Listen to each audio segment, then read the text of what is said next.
Hey everybody, it's Dennish and welcome to Living Your Best Life. Today is going to be a really funny show, an informative show. We're calling this show today, Sometimes We Just Don't Get It, and we'd get it a lot more if we did.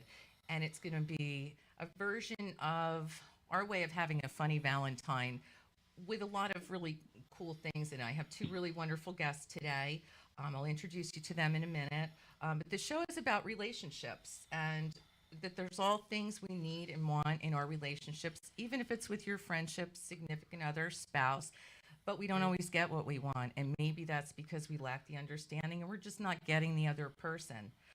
So as we go through the show today, we're going to be talking about a lot of different topics. And I would love all of you to call in with what's romantic to you. What have you learned in relationships? Call in and make a comment, say hi, make a suggestion. And as my Valentine gift today, I am going to be offering the fifth caller signed copies of my book, My Collective Soul, and of Waking Up. So the fifth caller will get signed autographed copies from me as my Valentine gift to you. So having said that, let me introduce my two very special guests who mean the world to me. To my right is my longtime friend, Jonathan Luz. Welcome, Jonathan, and thanks for being here today. It's my pleasure, Ann. Thank you. And my very, very good friend, Jamie PK from Texas. Hello, Jamie. Hello, Anne. It's so nice to be here with you. Thank you for inviting me. Oh, I'm so glad to have you on here. I can see this branching into something long term. We need a show like I'm this. hoping so. Let's change people's lives. That's what it's all about. So while I have you both here and I've introduced you, why don't you tell us a little bit about yourself, Jamie, so everybody listening knows who you are. Well, my name is Jamie, and I appreciate, Anne, everything that you do and continue to do. I love your books, and I can't wait for you to write more. I love following you and your blogs. So please continue to do that as you venture through life and share those experiences with all of us. Thank you. I am, first and foremost, a educated counselor, as my job would carry me on to be. But currently, I am a writer and a motivational speaker, and I run my significant other's businesses along with mine. He is a combat survivor. His name is Shiloh Harris, and we are to be married in almost exactly 4 weeks from today. It's actually on a Tuesday. We will be getting married on David Tutera's brand new show called My Great Big Live Wedding.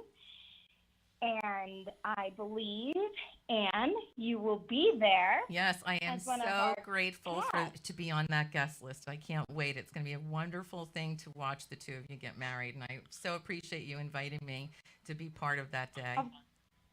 Of course, of course. So that new show is 8 dynamic people were selected throughout the United States by David Tutera and his team to give them their celebrity dream wedding. And I don't know how they found us, but they selected us. And at first we declined because there are many other Americans out there who deserve to have a dream wedding. Yet we said we would do it, and it is all live. We have no clue where it's at, except it's in California. We have no clue what my dress is, what the food served will be, what the decorations are. We have absolutely no clue. So this will be an adventure that maybe we can talk about on one of your shows someday. Oh my gosh, you got that. Jonathan, you want to tell us a little bit about yourself? Boy, I'm not really that interesting. After that, Jamie's a tough act to follow. She sure is. I have known Anne most of my life, really. Yeah. I think we started in West Belmar School together, graduated high school together, reconnected after a few years and a few experiences or life experiences for both of us. Yeah. And we talk a lot. We talk at least once a week, probably more than that, actually. I was in the automobile business for many years. I gave that up. I work for a company called Quality First Basements now. Totally different life, totally different culture. Um, I'm enjoying it. I'm enjoying it, and I spend a lot of time reflecting on um, life, the past, the present, the future. I don't want to get lost in the past. Anne always says you got to live in the present, um, so you can enjoy the present and not dwell on the past, and True. your future will automatically get better and brighter. And I believe that. And that's enough about me. Well, then I'm going to follow with the question I've already given you and Jamie a heads up that I was going to ask this. What is, at this stage in our lives, the biggest thing you've learned about relationships? I know for me, it's not to let the small things sit. It's always important before it becomes a mountain. You can always, get over a hill, but once the mountain is built of something you didn't say, and we'll talk a little bit more about the list people have in their head later. But for me, it's communication. I would rather get something out and on the table and be done with it. And I think that's one of the biggest things I've learned throughout my relationship. Jamie? As we had talked, all of us earlier, I don't know if I can specifically say one thing. One of the books that I am currently working on with Shiloh is a relationship book, and not just a relationship with your significant other, but relationships altogether, whether it's with your child, with a parent, with a colleague, with a coworker. There are three elements in our relationships that must be present for them to be successful. And we all three were talking about it earlier. Communication is number one. Number one, you must have communication. But in order to have communication, you must have trust. And in order to have trust, you must have respect. Absolutely. And in order to have respect, you must have communication. So it's one vicious circle between those three aspects. And then how we break those down is how we have successful relationships. Absolutely. So for me, I don't know if there's any one significant thing. It's just taking in all three of those aspects of life and making successful relationships. I buy that one. I believe that to be true. Jonathan? I actually agree. Not that I was looking to disagree, but we started to talk about trust before, and trust, like you said, Jamie, starts with communication. And there has to be a mutual respect because, and this really goes for everybody's relationship, like you said, not just your significant other. It's probably more important because you have more vested in your significant other than you do in a lot of other relationships. But I remember years ago getting in an argument that was so stupid and not speak with my significant other for days in the same house. Sometimes not even saying hello. So that's one extreme. But in that relationship where you got to be vulnerable to each other in order to maintain that closeness, that vulnerability is protected by respect, trust, and communication. And I think I'm going to leave it at that because I could keep going. We could all keep That- going. That is actually excellent, Jonathan. I appreciate you bringing up the word vulnerable in there. And that is definitely something we probably only allow ourselves to be exposed to with our closest loved ones, whether that be our mother, father, daughter, son, or significant other. And sometimes when trust is lost, as you said, not speaking for days, we aren't allowing ourselves to be vulnerable with that person in order to respect each other, trust each other, and communicate. So thank you for bringing that up. Go ahead, Anne. I'm so sorry. I just got lost in the conversation between you two. I don't even know where to go from here. I agree with the vulnerability thing. When you're with somebody, trust encompasses 5 million different aspects of any relationship, friendship or not. And if someone whoever you're involved with, even one of your close friends says to you, well, how are you feeling, or what did that mean? You expect to be able to say what you want without judgment, without criticism, without harsh words, without being hurt, without any of those kinds of things. And that's where vulnerability, and I'm telling you, when somebody bashes you enough times, when you've been vulnerable, you're going to shut down. You're not going to do it anymore. I agree. Well, and that comes with the thing that we were all talking about is communication. With communication, I think all of us, when all of us go to communicate with anyone, if I call you Jonathan or Ann and I just want to vent, I just want to say, here's what's going on with my significant other or my child, and I just want you to hear me right now. And you listen, and then usually what is followed by that is empathy. Immediately when somebody has opened themselves up to you and is showing you their vulnerability, the first thing, like you said, Anne, is no judgment. Right. Get rid of all of that and for a moment, empathize for them or for the day or for whatever length of time it needs to be to help that person through that situation, then offer criticism, not judgment, offer them feedback. Yeah, a lot of people don't understand that. Or let them see things from the other shoe, but still empathize first.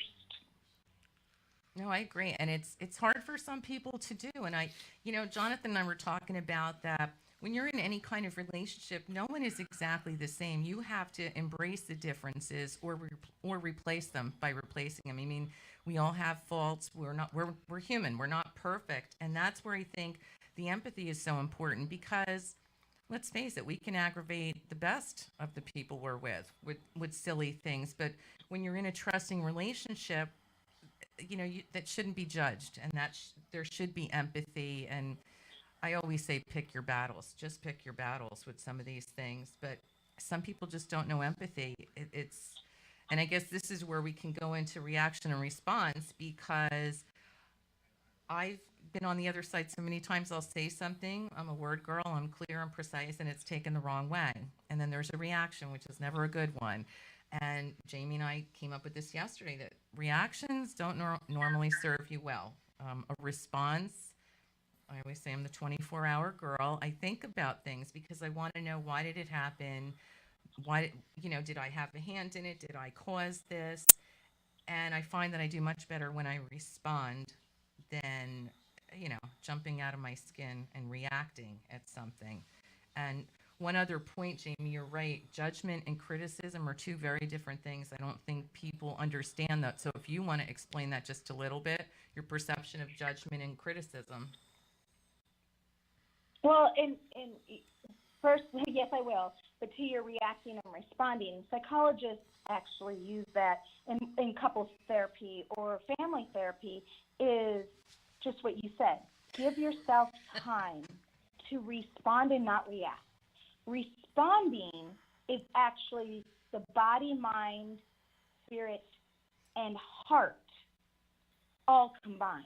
Mm-hmm. Reacting is purely the emotion. So you get less, sort of kind of like the title of the show, if some of us would get it, we would get it more often. That is where responding comes in. If you would take time to listen to everything, which goes right into criticism and judgment. When you listen to this person, active listening, facing them, giving them your eyes, ears, mouth, nose, everything, every part of your body. You're physically there, present, mentally there. Right. Then you aren't going to judge. Judge is basically giving them those words and feelings and emotions of an attack. Exactly. It's not criticizing them and giving them feedback and allowing them to think about what they're feeling, what they're thinking, what they're processing. Judgment makes us put up a coat of armor and doesn't allow us to receive. We just talked about this. Criticism allows us to receive with all of our senses and our body, mind, spirit, and heart. I think that's so the exactly difference right. there is very valuable for everyone in any relationship, including work. No, I agree with you. I think the judgment, I know for me, and I think when you judge somebody, that's when you're going to get a reaction because you're right. Everybody goes on the defense because you're telling somebody what's wrong with them. The criticism comes in when you've sat, given them the time, talked, communicated, and it's fine when they can turn around and say, "I'm sorry you're feeling that way," or "Now I can see why you're feeling that way.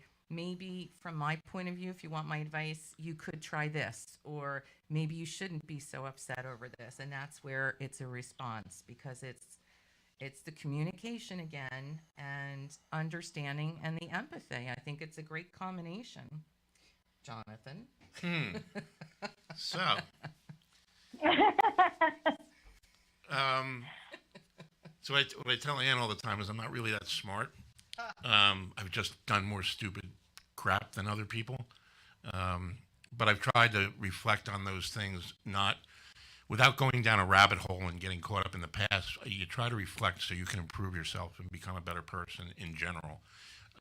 Becoming a better person yourself makes you a better person for your significant other, no matter what the relation or no matter what the relationship is. Being a better person makes your relationships with your siblings better. Sometimes they may not appreciate it, but you want to stand alone as an individual before you can become part of a partnership that requires equal effort.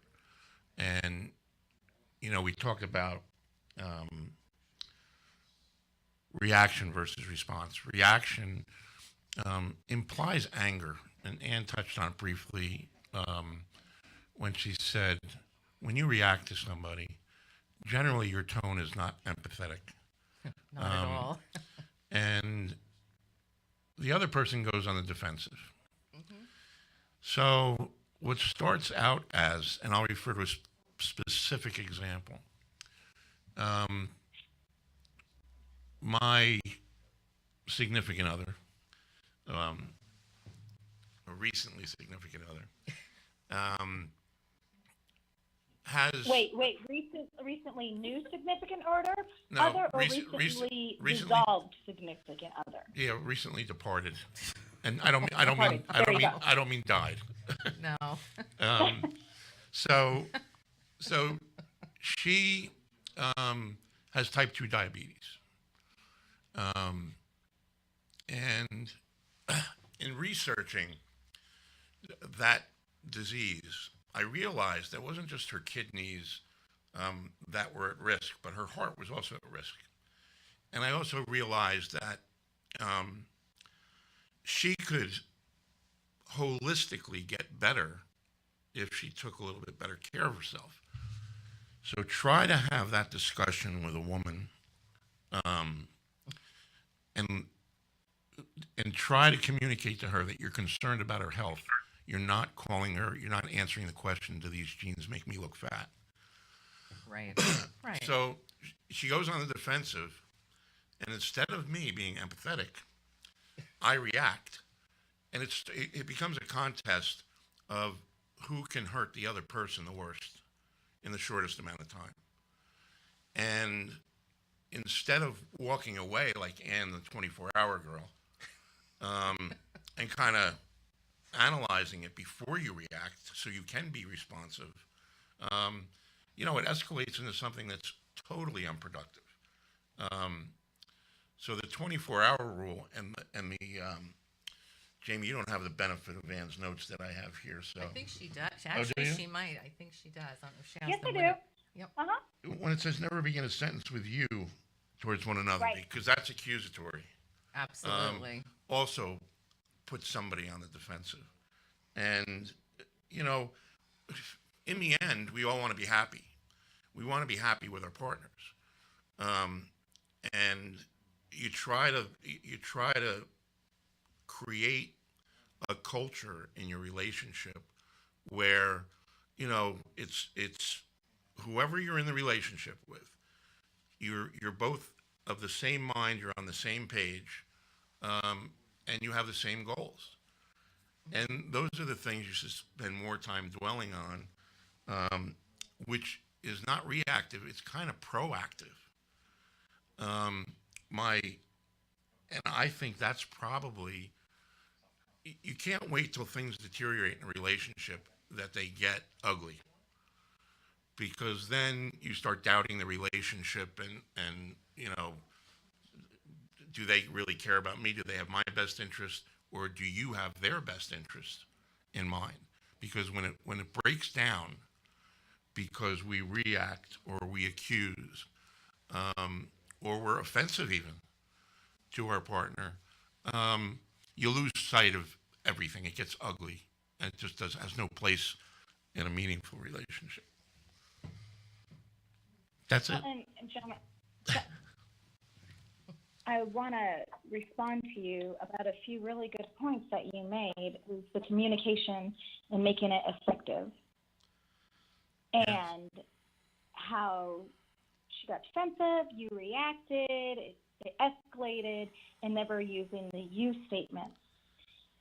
One of the training techniques in effective communication that is used throughout the world is when we get in those reactive modes and we allow ourselves to wait and respond, then we are able to use I statements. And the most common communicative guideline when there's turmoil is to say, I feel, state the emotion. When this states what has happened, I want or need, state what you're looking for. So in the future, can this happen between us? So it's all I feel when this happens, I want or need, and in the future. Therefore, the person shouldn't feel attacked. They shouldn't feel like they have to react. And you yourself shouldn't feel the same way as well. And it does put you into exactly what you said, having the same goals for one another, putting each other in our mind and in our heart. Right. Again, going back to respecting one another and having empathy for one another. But that was all really profound in what you said, except you did say women. Yeah. I just have to say, not all of us feel that way. No, I'm just teasing you. Jamie and I aren't like that at all. I think anybody is You're right. subject to those kinds of weaknesses, and they're weaknesses as far as I'm concerned, and failures, because you're not. I'll never forget. Go ahead. Sorry, go ahead. I remember this. This was not too long ago. This incident. It probably maybe 6 or 7 months ago, and I remember seeing at the time what I thought, and I told Ann this morning. Excuse me. I remember looking at her and seeing what I thought was anger and defiance. But when I look back on it, and I saw not defiance anymore. I saw fear, almost a fear, because the trust was starting to break down. The trust that goes back to the vulnerability issue, where, okay, she was vulnerable, and I took advantage of it, or I saw a weakness like a predator, and I was trying to hurt her. And when the reality was, in my mind, I was really afraid to bring up this subject because of that reaction. But the way it ended up was, again, there was no respect there. Lack of respect, trust goes out the window. And that's probably key, because you got to be vulnerable. If you want to have a meaningful relationship, you got to let somebody in. You have to. On what's going on in your mind and in your heart. Absolutely. I believe that you have to be, because what else, other than that, you're just two people living together, or, I think the best relationships come when you put the effort in. That's another thing about a good relationship, effort. I don't believe their work, I believe it's effort with two people. And that effort includes being a safety net for the person you're with, that you're safe to go out and say, this made me afraid, or I'm afraid this might happen. And not to be ostracized for that or judged for that, but to have an empathetic understanding and a listening ear to care enough to ask you why you feel that way. And I don't want you to feel that way, and all of those things. And, like you said, when fear starts getting in the way, you've got fear, insecurity, you got projection going on like nobody's business. That's right. And I think I think it's important that you have. There's a show on TV. At the end of every show, this woman says, "Be kind to one another." Well, being kind to one another should start at home, and in your relationships. And once you've mastered the ability to be kind to one another, because sometimes it's hard to be kind. You're having a bad day. You don't want to put the effort to be kind to anybody. You don't want to hold the door open for anybody. You don't want to say please. You don't want to say thank you. You have to rise above that, and be there for your partner. We all know that Anne is an empath. So being empathetic for her is something that is ingrained in her personality. But empathy is necessary for humans to live together, to understand one another and to be considerate of one another. So it might require somebody who's not a natural empath like myself to really be conscious of it. It's almost like I should write on my hand, on the palm of my hand, in a Sharpie, empathy. So That's a good idea. And it kind of stops you before you make a mess of things. It's funny, Jonathan, it's funny that you said write that in permanent marker on the back of your hand. Remember the good old days with the cartoons that you used to take a string and tie it in a knot over your finger? Yes, Sure. to remember. Sure. As a reminder. Remember Uncle Bill? that Remember Uncle Billy and It's a Wonderful Life? And Yeah, that's right. Jonathan, in the book that Shiloh and I should be releasing this year, you spoke about a few things, is the empathy and vulnerability. And when you've had that bad day or that bad strike, but I want to take it a little step further, we all carry a backpack of our life's experiences. Yeah. And that backpack sometimes is filled with boulders and stones and is very heavy. And I think when we look at relationships with our significant other, we are carrying in our backpack anything they've done or anything any of our past relationships have done in that backpack. Instead of letting go of those boulders, we hold on to them. And we need to release them in order to not project, as both you and Ann said, and as well as allow us to become positive and find that good point, find the good days. When we have bad days, we've got to restart our engines. We have to turn off the key, pull it out of the ignition, or in this case now with key fobs, I guess just throw it out of the car, and start all over. Put ourselves in a whole new mindset.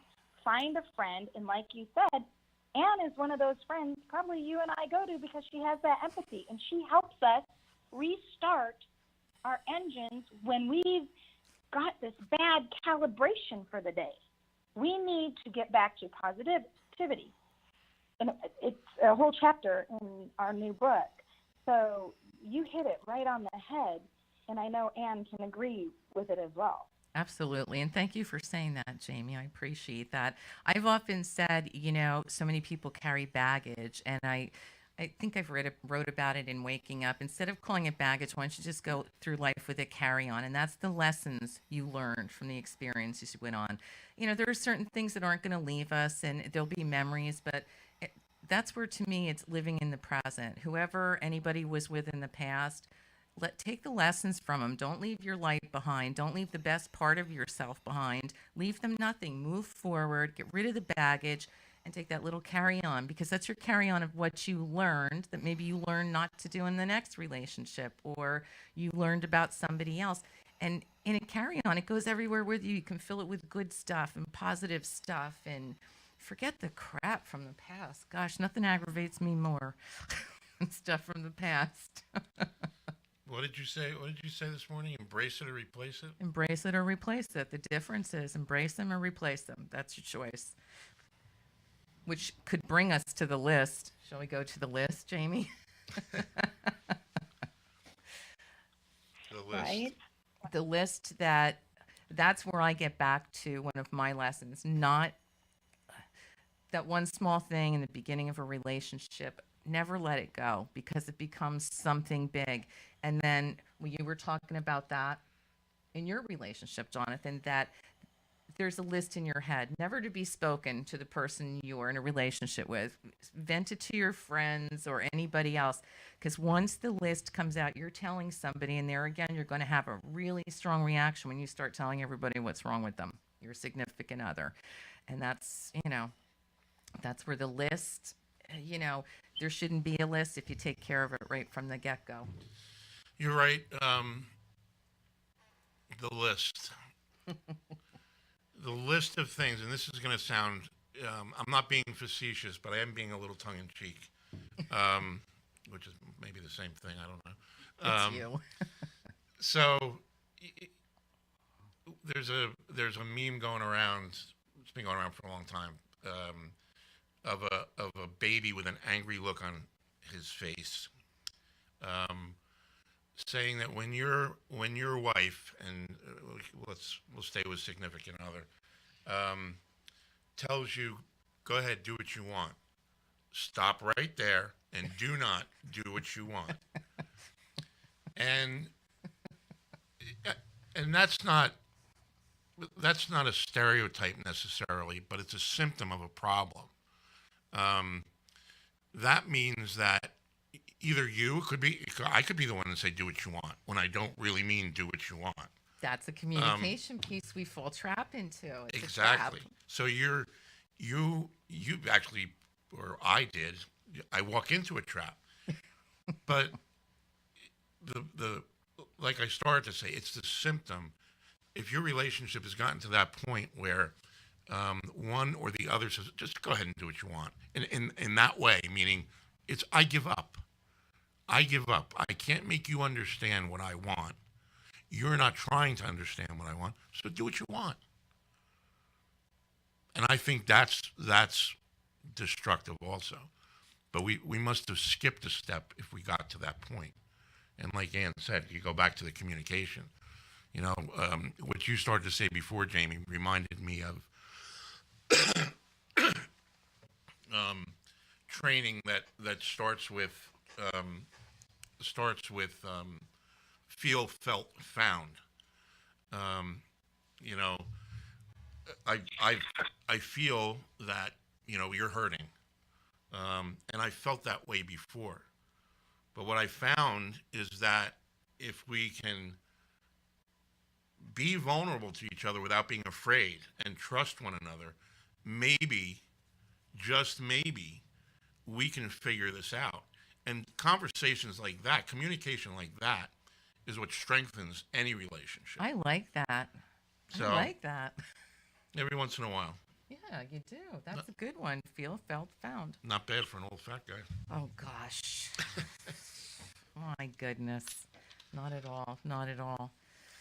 I hear what you're saying. It's just like my significant other hates. The one thing he carries is when a woman, he'll say, are you all right? I'm fine. And I've learned in the last few years with him to say, you know what? No, I'm not fine. And then I see the eyes roll in his head like, oh, great, now she is going to tell me why she's not fine. But it's the trap we get in. And that, I think a lot of men can feel for that, because you see all the things all over social media. If a woman says she's fine, or if a woman's quiet, that's time to be scared. I mean, it's part of that. Be very afraid. Be very afraid. And that's why, I just believe so wholeheartedly in this communication thing, and because Well, we're talking about too, you tend to make assumptions in a relationship. Well, I wasn't going to tell you anyway because I knew you'd say that, or I knew you'd do this. We can't assume about our partners that, they're another human being. And I think when we assume, they feel less respected as well because it's like, oh, you think that's who I am? You didn't ask, you didn't discuss it, you didn't communicate anything. I found that being a boss for so many years and having 150 employees at one time, everybody's got stuff. Um, my One of the things that um, Debbie always said was, everybody's got crap. She doesn't say it like that, but I want to be careful what It's I a say. clean show. It's a clean somewhat show. Clean. So everybody's got crap. It almost goes to what you said before, Jamie, about the backpack. Yeah. So Yeah. sometimes that backpack has boulders and stones and is very heavy. And you're carrying one, and so is your significant other. And developing that mutual respect and mutual empathy for each other's crap that they're carrying around in their backpacks. We're not. We become selfish, and well, this happened to you. Well, this happened to me, and it becomes a contest of It's tit for tat. yeah, tit for tat. So, but I always respected the point of her saying that everybody's got crap is to encourage empathy. So before you judge somebody, and this is anybody, whether it's your neighbor, or somebody driving down the road, somebody drives down the road and cuts you off. Well, you know what? Who knows what happened to them that day? Nobody was killed, so let it go. Don't be angry. Right. Recognizing that everybody's got crap encourages empathy. If you understand that, you know how that crap makes you feel. Well, imagine how it makes your significant other feel.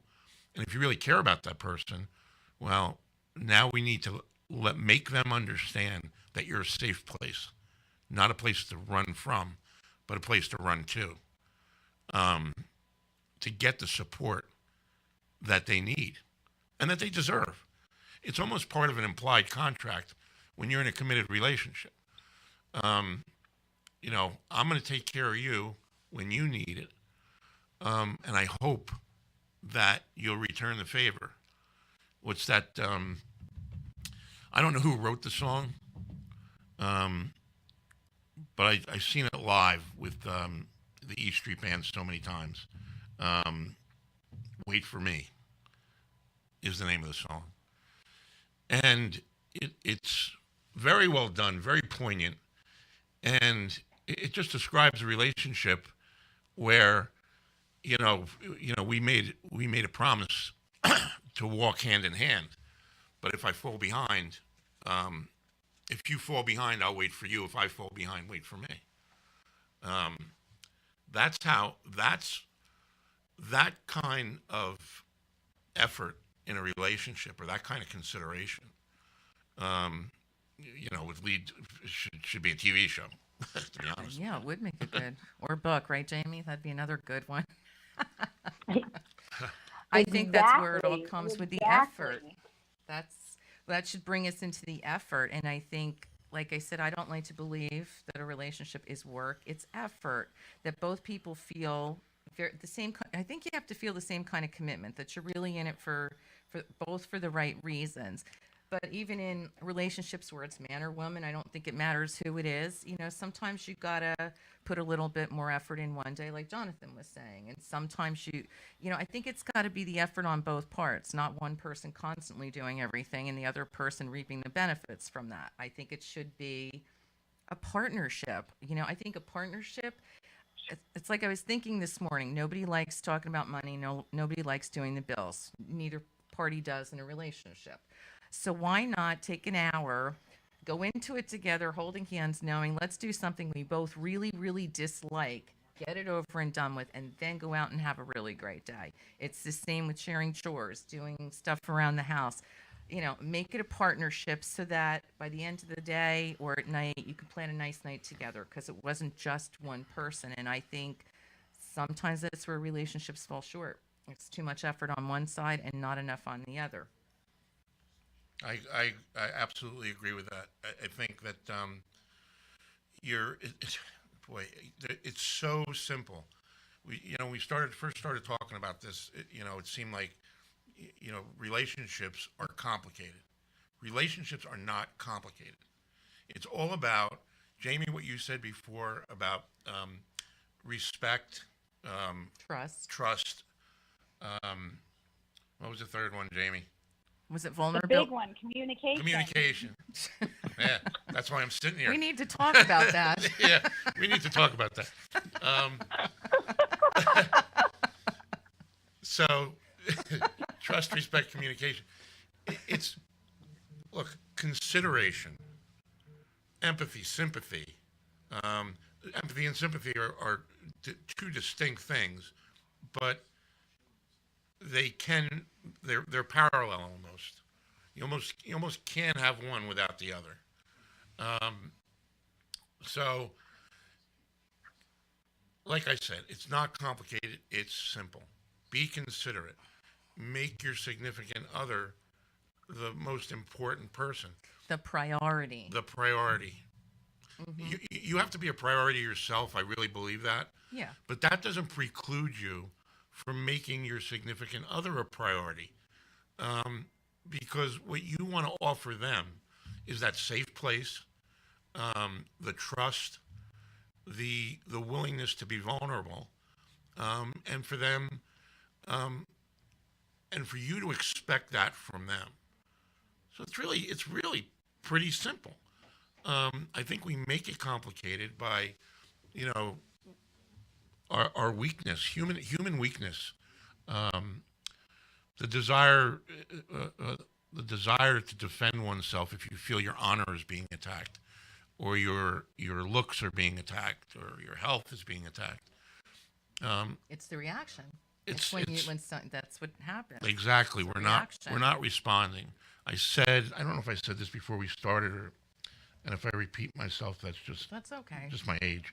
I'm the same age. Yeah, I know. You're better. Jamie's the youngest. You're better looking than me. Oh gosh. So now I lost my train of thought. Thanks. I didn't. Vulnerability, consideration, blah Fear, blah blah blah. the Fear, no more of the, fear. of the reaction. Fear of the response. Right. The response. Thank you. You're welcome. Reeled me right back in That's there. what I do.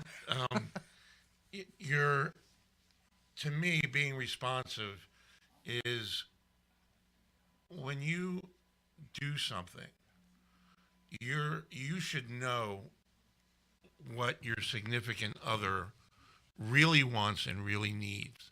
Are you doing something for them? And we talked about it this morning with another mutual friend, or about another mutual friend. And, am I doing this because that's what, in my case, she really wants? Or am I doing this because I think this is what I want for her? Well, that's not very thoughtful. That's not responsive. So responding, the definition of responding that you and Ann were using and mine are just slightly different.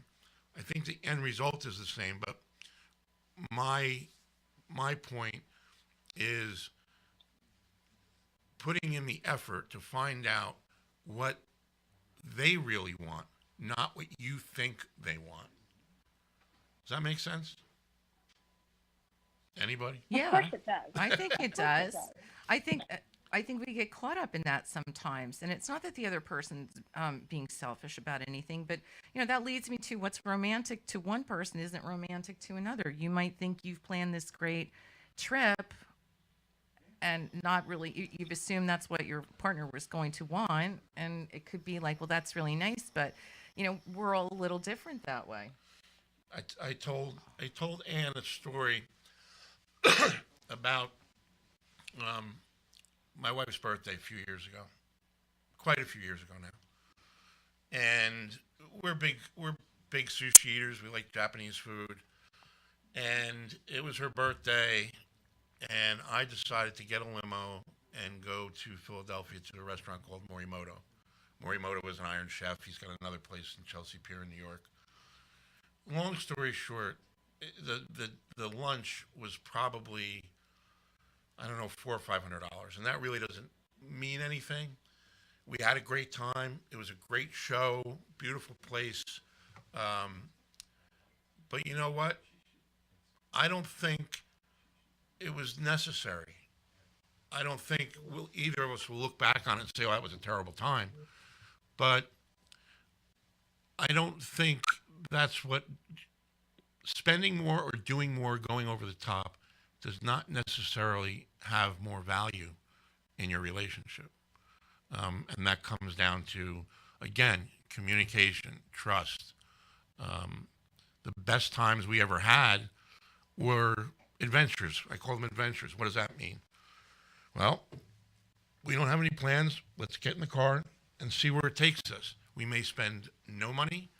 Maybe we'll spend just a tank of gas, but we'll have a more quality time, and your relationship becomes stronger with quality time rather than a show. That's my point. I think it's a good point. You got thoughts on that, Jamie? I think Jonathan's just doing a great job. He is. One thing that I did want to touch on for a brief moment is you talked about fear of reaction. And, well, you talked about two things I want to touch on. And Jack Canfield gave me the best definition of fear: false expectations appearing real. Right. And ever since then, I no longer use the word fear, because fear is exactly false expectations appearing real. I walk into situations feeling nervous, feeling uncomfortable, feeling on edge. If I feel that fear is present, then I need to take those false expectations and rid myself of them, which is difficult to do at times. Yeah. So in relationships and in our reactions, we need to do the same thing. And you did mention it so elegantly and discussed it so greatly, Jonathan. And then the other thing that you had mentioned was, am I doing it because it's what I want her to feel or what I want her to think or what I want her to believe, or am I doing it for me? And there is an author who, she wrote a book about death and dying, and for the life of me, in my mind, I cannot remember her name. It's probably in But Dennish. she interviewed hundreds, and I want to say hundreds, it might only be 100, of people on their deathbed. And she was a nurse that worked with terminally ill persons. And she said the number one thing that every single person said on their deathbed that they wish they would have done differently is to have lived the life they wanted to live rather than the life that other people wanted them to live. And I believe we all need to change that mindset in ourselves. We are not in control of other people's feelings, reactions, responses, choices. We are responsible for how we interact with them, coming back to communication. If we choose to communicate poorly, then we aren't going to get what we want out of a relationship. We just need to get communication started openly, honestly, and with respect. And then we can decide, just like you said, Jonathan, am I doing this because it's what I want for her, what I want for me, or what is it be honest with ourselves so that we can communicate and then live the life we want to live, whether it's with that person or without that person or alongside that person. It all comes back to communication. Excellent point. It is a good point. It is because, you see a lot of stuff, and you'll have to get the name of the book for me, Jamie, when you're back home. But most people do at the end of their life. They don't regret anything they've done. They regret what they haven't done, and I think a lot of it is, I knew I wanted to do this, but I wasn't able to do this because of that situation or that person or that and the other thing. And I know I went into this year. I'm trying, not my circus, not my monkeys. I'm trying to focus on not getting involved where it doesn't involve me. I'm certainly there for anyone that needs, to talk to me and be innocent friends. But you understand what I mean, Jamie, because we've talked about this before. We sometimes have to focus a little bit more on ourselves. And I think that's what makes the better relationship when we're honest about who we are. I think the one person we need to know inside out is ourselves, because that's how you can differentiate the people that are in, as Jamie and I call it, your tribe. Because if you don't know yourself well, you'll have everybody coming in because you really don't know who you are or what you want or what your goals are or the type of person you are. When you understand the good, the bad, and the ugly of who you are, I think you're able to make better choices about who's around you. I think that I truly believe that you need to surround yourself, or your tribe should be comprised of, like, not just your significant other, but your complete circle of influence should surround you with like-minded thinking, like-minded values. I don't want to get, like I said, this could be a 4-hour show. You go, and this is a totally another topic, but the breakdown of our society, to me, is the abandonment of core values, Absolutely. Just, how about respect, communication, and trust? What a novel idea. But we're so far away from it because, and it's a societal problem, and like I said, I don't want to get off topic on it, but at the end of the day, you want to surround yourself with people, including your close friends and your significant other, that are like-minded. Hopefully in a positive way. And let's just assume that we're talking about positive things, not negative things.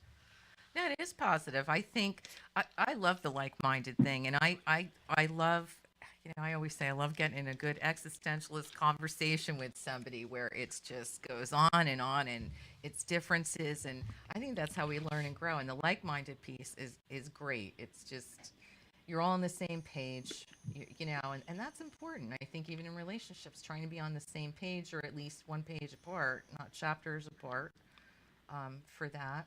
You have to be with somebody where you've established a baseline that we're not going to cross this line because of our values. Right. Whether it's just a conversation, or whether you're in an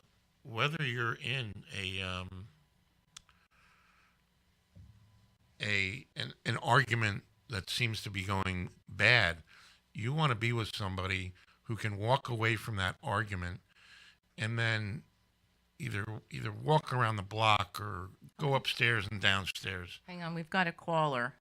Hey. Hello, caller. Who do I have on the line? It's Jamie. I couldn't hear you guys. Oh, no. Oh, so what did you call back? Well, welcome, Jamie. Yeah. I don't know what happened, but all of a sudden your voices just slowly faded into nothingness. Oh my gosh, we were talking about the positive people, the tribe, the just like-minded people, and it goes. I know what we're talking about. Go ahead. You're talking about core values, Yeah. and like a goal, I call it, I think in any relationship, especially intimate relationships, you need boundaries that should never be crossed. This is boundaries, call it the line in the sand. But it's got, and they could be different for every different couple, every different relationship. It's what works, but I think there has to be healthy boundaries somewhere along the line. You have to be, I guess you're right. That's what I started to say. The value, you have to surround yourself with people who have like core values. I don't know if you heard me say that, Jamie. But when it comes down to it, you have to use those values in any relationship to establish ground rules or a baseline that everything we do, all our communication is based on. You got to draw a line where you're not going to step over this line because you value the relationship. And if you keep, maybe that's another thing you should write in Sharpie on the palm of your hand. Shut your mouth until you think about it. But the value thing and surrounding yourself with people who are like mine, it's important for your own well-being, because people who are not positive, people who don't have mutual respect for one another or are naturally considerate of one another, hurt you. They drag you down. It's the anchor. Yeah, it's the anchor, and it's very hard. Doc and I were talking about this last week too. Jamie, you and I talk about it all the time, that you get that one really negative person, and sometimes it's really hard to break away from it, or block it and get past it. And if you have more than one negative person surrounding you, sometimes that's all you can do. You throw your hands up in the air, and it's not always easy to be that positive all the time, because we are human beings. Jamie and I talk about that all the time. We have a girl moment sometimes, and we're sorry, but we're human sometimes, and we have emotions. I always say it's fine to feel them. That's how you learn. Just don't sit in it for days. You have to know yourself to learn how to get out of those times, even in relationships. We're talking about the line in the sand. I think if you cross that line, that's where the reaction lies. If you stay on the other side of the line and don't cross it, that's where the response is. I agree. You can't. Totally. Two negatives don't make a positive. Go ahead, Jamie. No, I was agreeing with you, with both of you. Yes, agree. So when you're angry, you gotta train yourself to understand where that anger is coming from, and be careful where you project that anger, because that can do damage. Your tongue. My father used to say that the rudder of a ship, like the Queen Mary. If you've ever seen the Queen Mary or the Queen Mary 2, it is huge. It probably weighs 1,000 tons, and the rudder weighs 10 tons. But the rudder steers the ship. Your tongue is probably the smallest muscle in your body, and you can do a significant amount of damage to any relationship if you don't watch what you say, because words matter. Anne's a word girl. She knows that. Oh, once you say something, there can be forgiveness, but it's never forgotten. Those words linger forever. And I tried to teach my kids that too. It's like, be careful what you say, because you want to say something really nasty or hurtful to someone. They might forgive you later on, but they will never forget what you said. Or like, what is it? Maya Angelou had said, you'll never forget how it made you feel. So when you choose your words carefully, you can make somebody feel really good by positive things. That negative stuff comes creeping in, and it's hard. We're all subject to it. I mean, sure. It happens, but you can't.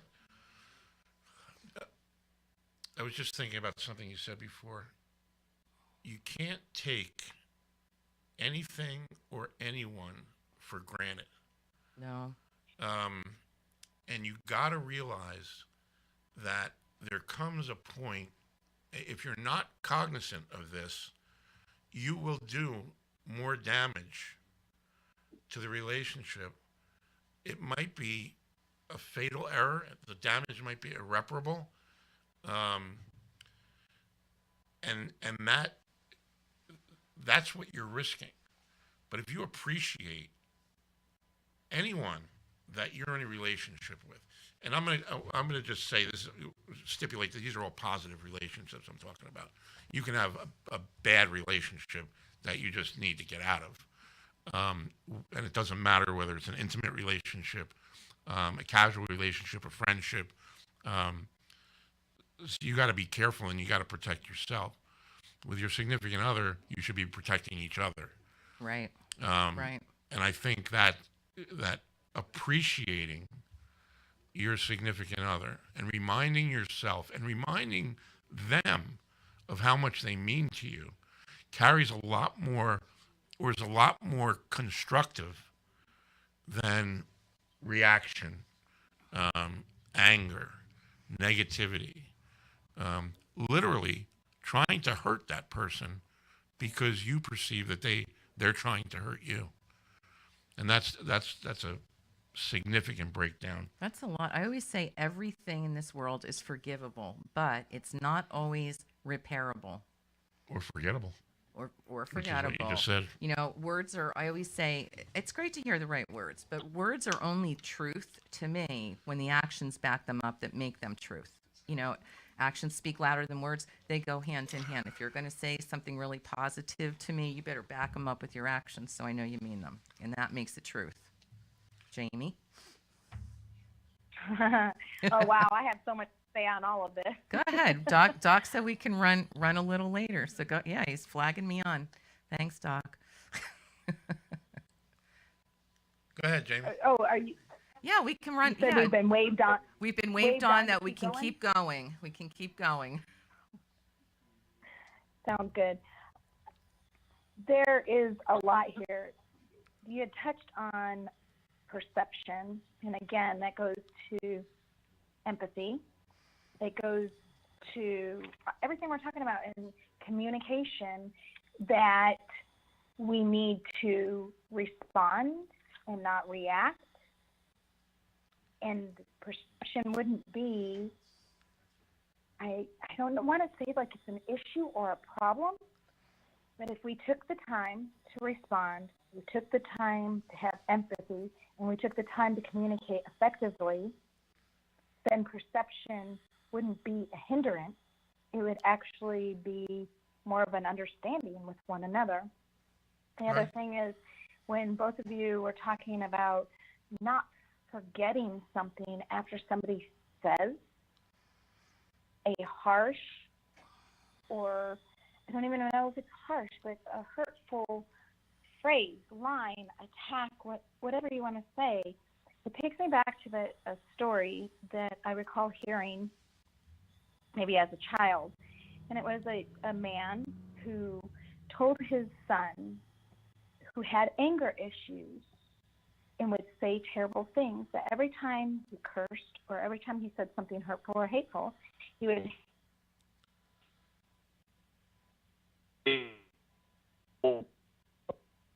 put the nail in the fence. So every time he would say something hurtful and hateful, What was hammer, that? nail to the fence. Okay. And in the beginning, it was something like 30 nails a day. And as they talked and worked through something, it eventually became less and less and less, to where for one whole week, he didn't say anything. He didn't say anything to another person. And once that happened, he said, okay, now here's the hammer. Take the nails out. And every day, he took a nail out of the fence. When they were all gone, the father took the child over to the fence and said, what do you see? And the son laughed and said, I see the fence needs to be replaced because there's holes all over it. Good Other story. people,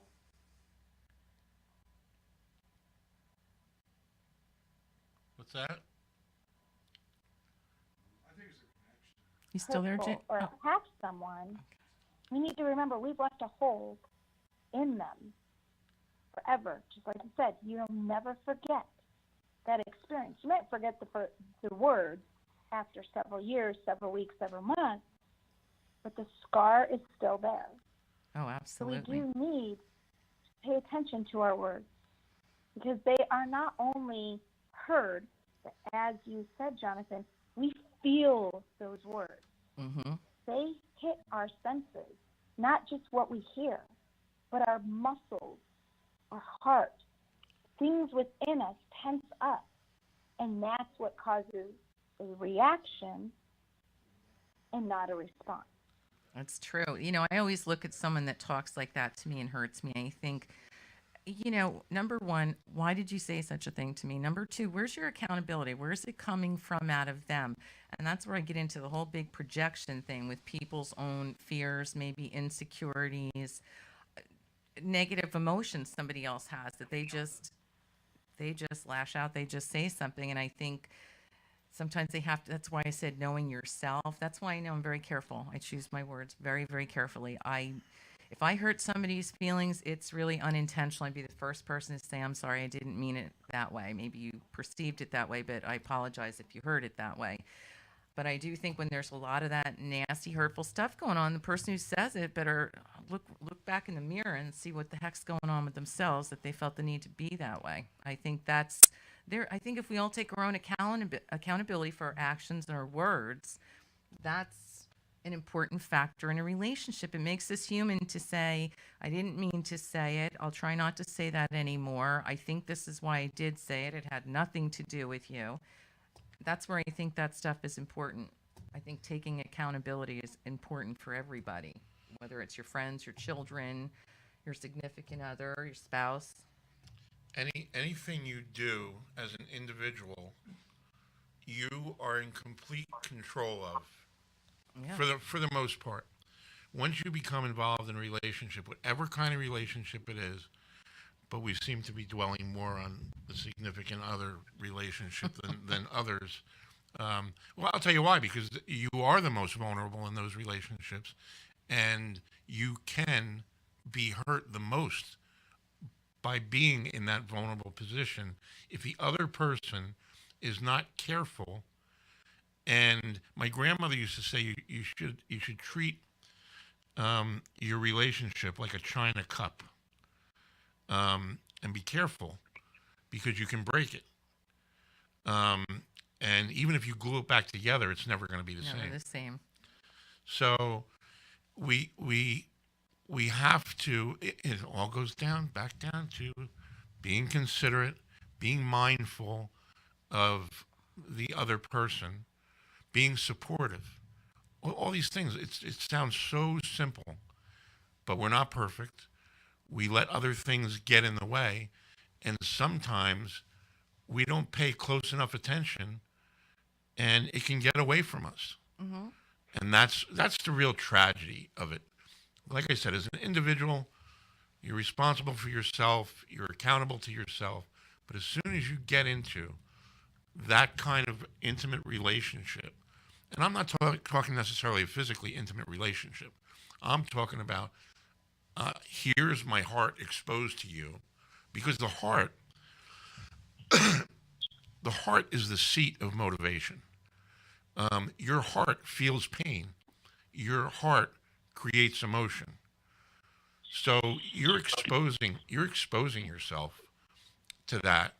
You're being entrusted with the most vulnerable part of another person.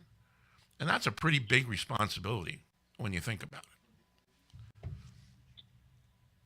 it. It's the radio, I should say, over and out every time when I'm done. Yeah. Is that mic drop? Woo.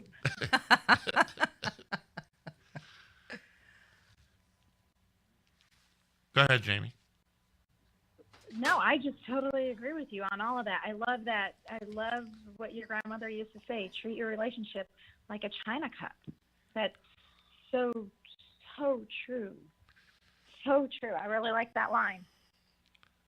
Yeah, she actually gave me a set of, not a matching set, but a collection of china teacups and saucers on a display. many, many years ago. I have no idea where they're at now. And that's it's a sad thing, really, that I don't know where they're at now. Um, because I always remember that, and I always remember, boy, if I had just listened to my grandmother, I would be in a lot better. I'd be a lot better off today, I think. Yeah, but you got to learn. I'm not going to let you beat yourself up too much, my friend, because everything happens for a reason. There's something you needed to learn. Even at our age, there's always something to be learned, and I love learning stuff. I, work in progress. I love meeting new people, but don't beat yourself up. Some of the saddest things that happen to us, and a lot is sad, is actually going to bring you a little bit more joy. When all that sadness dissipates, you learn the lessons, you rebuild, you regroup, you rethink, focus more on yourself, and maybe the tribe around you wasn't all that great either. There's so many factors into it, but Oh, there is. That's why I said before. I'm not going to let you beat yourself up. Not on Valentine's Day. You can call tomorrow and do it. Okay. Oh, that's right. Today is Valentine's Day. I just keep forgetting. What do we say, Jamie? Happy Hallmark holiday. It's funny because my grandmother, Jonathan, speaking about grandmothers, my grandmother, we 100% Italian. I am only the second U.S. born, and I will tell you that their phrases and the things that they lived by are so different, not because of age, not because of how things happen, but because where the world is at today. It's true. So Absolutely. when you think about China, like you said, China Cup, I have friends who have their China in their China cabinet, and that's where it stays. Yeah. Going back to communication, and if we would get it, we would get it more. The little things that we do for one another are so significant. My grandmother, God rest her soul, passed away from stomach cancer. I'm sorry. And I will never forget, she called me up and she said, for spring break this year, I was a teacher at the time. Maybe I was a school counselor. She said, I want you to come up and get all the china and all the crystal because you're getting married and you're going to have to be the matriarch someday. I'm getting too old for this. Little did I know she was dying. So I have her china. That china gets used very often.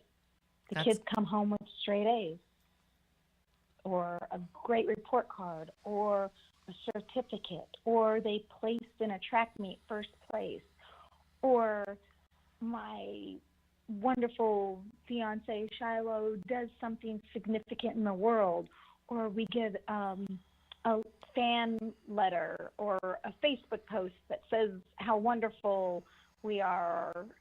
Anything that is significant enough to share that night for dinner or the next night for dinner, the china comes out. I think that's because great. life is too short not to communicate and show your triumphs and encourage your lover, your children, your parents, your friends, how important it is. And one little significant thing that they did that they might not think it's significant, or they don't want to toot their own horn, we need to communicate to them, even if it's by showing them, hey, you're worthy and I'm going to get out the china tonight for you for dinner. So I think our grandparents really did pay a little bit more attention because they didn't have interference of cell phones, social media, Exactly. radio waves, television, and not just regular cable television, all of these apps and access to watch anything you want 24/7 or be connected with anyone you want 24/7. And that breaks down our communication with the person who's sitting right there in front of us. That's true. I agree with that wholeheartedly. It was such a simple time back then, and I always say the world's just lost sight of everything important. And one of the things I'm hoping to do, and I know you are, Jamie, and Jonathan too, which is why you're both so important to me, is that whatever we can do to try to change the world just a little bit, change somebody's perspective, make somebody's day, I'm all in for that. I mean, one of the things I love about my Ann Dennish Facebook page is I get, I'll put up a post and I always say, oh, it wasn't my best post I put up, but I've got such a great group of people. I don't know most, although they've become like family. If one person says to me, oh, I'm so glad you wrote that, you made me feel so much better, my job is done. I know why I'm a writer. I know why I'm an empath. I know why I'm as crazy as I am, as some people would tell me. And I'm not going to stop doing that because I'm trying to get back to, even though it's social media, it's computer time, to just show the world it's really not that complicated anymore. Let's everybody get back to be kind, be considerate, compassionate, respectful, trustworthy, trustful.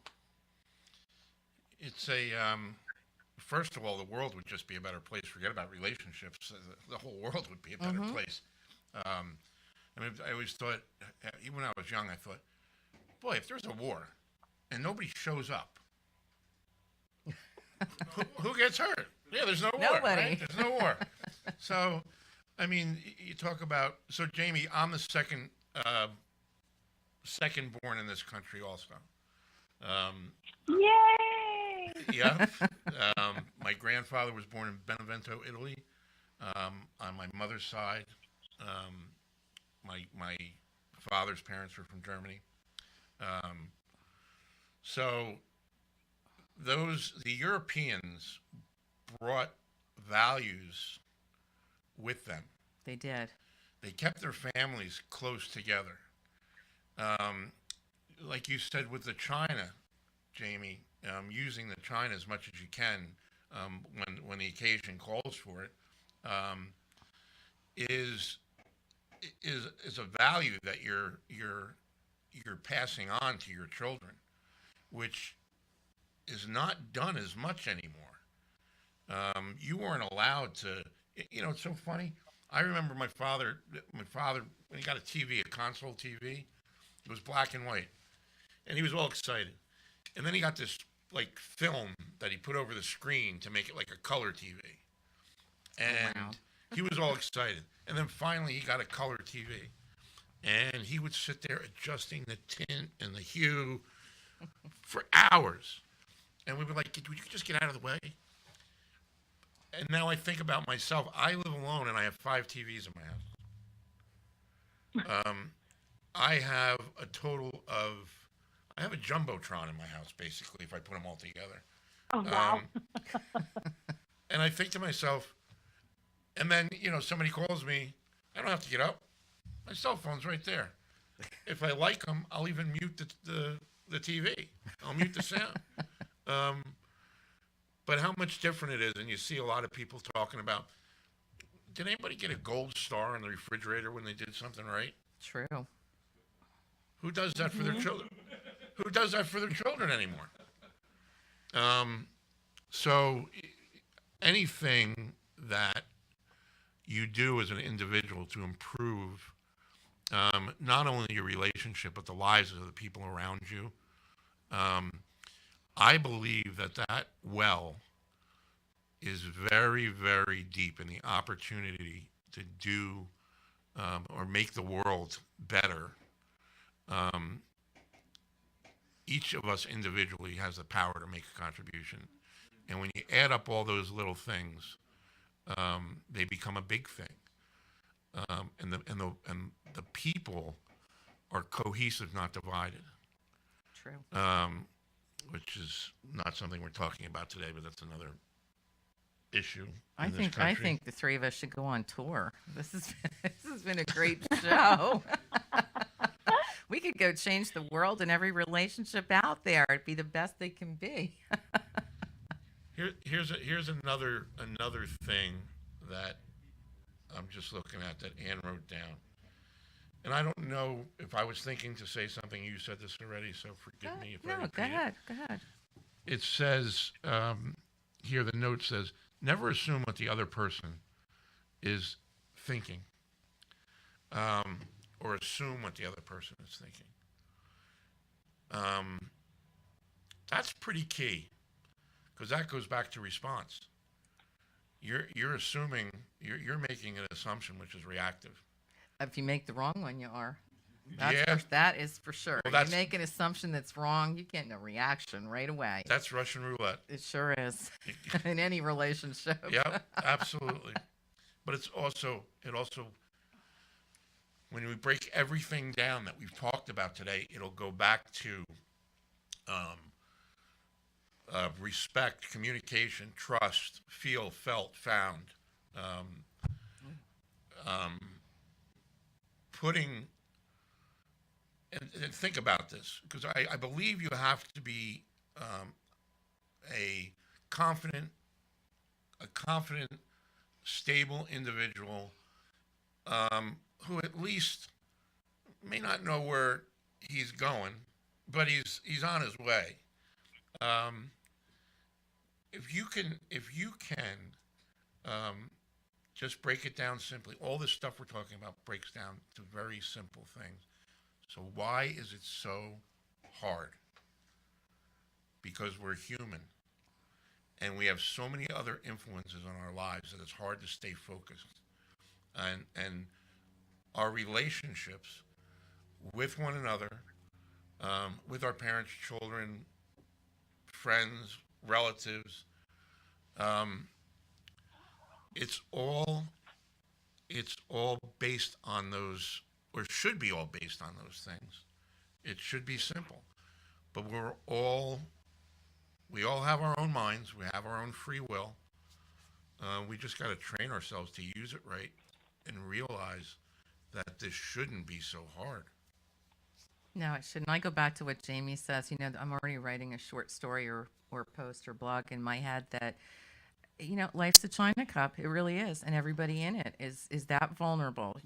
One tip of hand, one drop on the floor, it doesn't go back the way it was. And I love that you brought that up, Jamie, about the China. I think that's a really good analogy. I think that's a good visual. I believe in giving people a picture of something. Some people can understand what you're saying when you kind of give an analogy of a picture. And I really like the China cup. I think I'm going to take my China out tonight when I go home, actually. I was the China cup.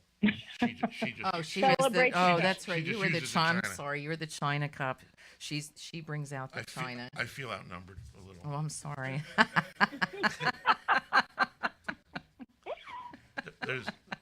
I got a few friends in the background. On the sideline. On the sideline over there, running the show. Never seen what the other. Did we want to hit on romance? Or Jamie, what do you want to, is there anything else you want to hit on? We got another, how much we got, Doc? 10 more minutes 10 we more have. I was going to say 10 more minutes. I think, Anne, that you have done so well in your books. Thank as you. far as communicating what was happening at that moment and how you reflected on it, and sharing that, opening up to vulnerability, the communication that you have given Americans, or actually the world, if they choose to purchase your book. You've allowed people to see that communicating, being vulnerable, and having empathy can lead to healthy relationships. There's so many parts of your book. You talk about your intimate relationship, not just with your partner, but even with your children, and understanding them and communicating with them. I admire so much of that in you. And today's world, that doesn't always happen. There's too much of our time spent not being present, Right. having perceptions or assumptions, too much of our time reacting, too much of our time being angry, and not enough time working on our self-reflection in order to work on a relationship, in order to be able to communicate. Absolutely. And it goes back to, Jonathan, what you were saying about having the you statements, and I believe that was in the notes. Mm-hmm. And I feel the feeling when the action, I want or need this, in the future, do this. And I believe that we can all have profound relationships. We really focus on us and not always on the other person. Not saying we're not empathizing for them or listening to them. It's saying that if we put ourselves in check, for a lack of terminology, then we are able and more capable of being the better partner or being a better partner. Therefore, we can get what we want in the relationship, and we can understand what our partner or our child or whoever is in that relationship with us at that moment is getting what they want as well. All comes back to communication. I believe agree. that each one of us have said so many key points today, and I think, and you can sum it all up in the closing. Well, are you still there, Jamie? Yes, I am. Well, first and foremost, I have to say this, and most people will never hear me say it very often. Words escape me other than thank you for all that you said about my books and myself. I truly appreciate that. And I think you're right about everything else. I think, you make your partner a priority. You should make yourself as much of a priority. It's like I say, if you want someone to love you a certain way, you have to be able to do that work on yourself first. You have to love yourself. It's not selfish, it's selfless. And, the better we are as a human being, that stuff is going to spill on all the people around us. And hopefully they will pick up on the vibe. They'll see our self reflection. And it's not such a bad thing. Some people don't want to know about themselves. And, the world could come together a little more the more we understand one another. And I think the understanding begins with understanding oneself first. Jamie, you said something and then corrected yourself, which I thought was significant, because you don't want to become the better partner because now it's a contest. You want to be a better partner. We always want to be Right. better, not better than you or better than me or better than Our best sense of self. That's all. Our That's best all. sense of self. And that should bring that out in one another, that we strive to be our best sense of self because we're in a good relationship. And that person allows us to do the work we have to do on ourselves to be our better self. I think. Sorry, I cut you off. No, that's all right. I'm watching the time, and I want you to finish. I don't want to be the one to finish. I'm addressing kindness right now, and this applies to any kind of relationship. My mother was known as a very kind person. She was a real estate broker. She had a customer that she was building a house for with one of her friends who was a builder. And before the house was finished, my mother's client was evicted or thrown out of the place that she was living at. So for 6 months, guess where this woman lived? With my mother. So there was no other previous relationship. And my mother was being kind and hospitable. And I always think about that. I tell that story a lot because she was a better person, a better mother because of it. My uncle,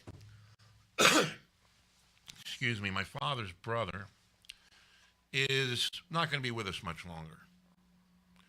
So we were at his house a couple weeks ago because my aunt was getting stressed, and we had to talk to a hospice nurse and get that out of the way, something me and my sister have gotten pretty good at over the years, unfortunately. But as I watched him, he's 87 years old. He's sitting there in a lot of pain and just smiling and reminding, because my cousins were there, my brothers and sisters were there, my aunt was there, everybody's talking. He was just soaking it all in and happy. We're all stressed out, and he's just sitting there happy. My cousin said something nasty about somebody on TV. He looked at her and he goes, "No, that's not very nice." And here's a man that's suffering. But what he reminded me of is how much easier it is to be kind and be nice. And I think that's I'm gonna leave it at that today. We've talked about a lot of stuff. Like I said, we could keep talking. Gosh, we'll have to have another show with this panel here. And Doc just flagged me over. We have 2 minutes left. That's right. It's going to you now. It's going to me now. Yep. So I wanted to thank Jamie. Thank you so much for being on the phone for an hour and a half with us. This has been great. Of course. We'll have to do this again soon. Jonathan, thank you for being here today, and I'm sure we all will do this again. I'm going to close out my show today as soon as we're done speaking here with a song I wrote for my significant other about 2 or 3 years ago called Fits Like a Glove. Next week's show is my 5-year breast cancer survivor date, so we should be doing some special things on that show next week. So I want to say happy Valentine's Day. I want to wish all of you lots of love, light, and that all your relationships fit like a glove. I'll see you next week, and thanks for listening.